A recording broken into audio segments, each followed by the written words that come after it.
So despite all the problems this winter weather causes, you got to admit it's kind of pretty. Of course, a lot of kids were out and about playing and celebrating their little snow day. Do you have any Yeah.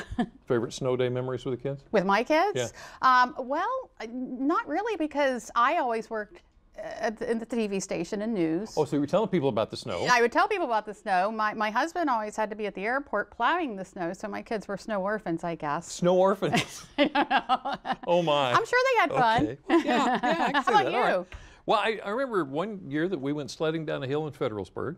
There's a hill in Federalsburg? I think it's the only one around. The rest of them were like the embankments going down to the highway. Oh That my was never goodness. a good idea. Well, so. you know, now that you mention it, I do remember taking them to City Park once and sledding on that hill. So there's that. There you go. Yeah, There you yeah. go. Well, to our viewers, we'd love to hear and even see pictures of your memories in the snow. Maybe you bake cookies on snow days or play games. Let us know by posting to Delmarva Life's Facebook page. We'd like to see that. Now let's talk about the not so fun part of this winter weather.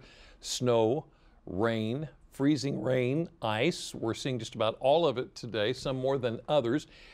And it's probably no surprise this kind of winter weather can really do a number on trees. Yeah, did you know that falling trees is the #1 cause of power outages?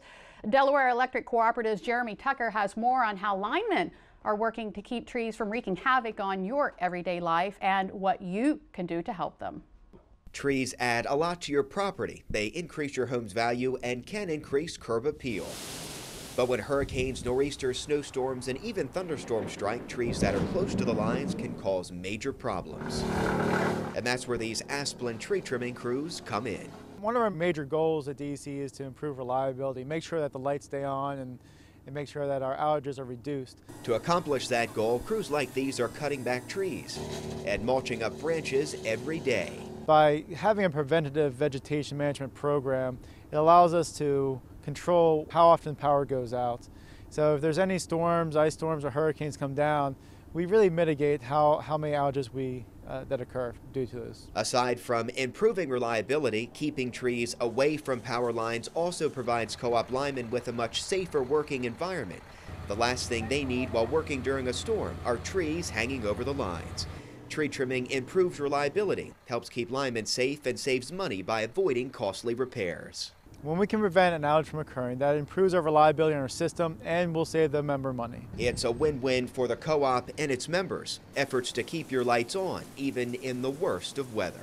Those trees really can do a number. Now, you can help the co-op keep the lights on. It's best not to plant any trees within 15 feet of power lines, and larger trees need to be planted at least 40 feet away from the lines.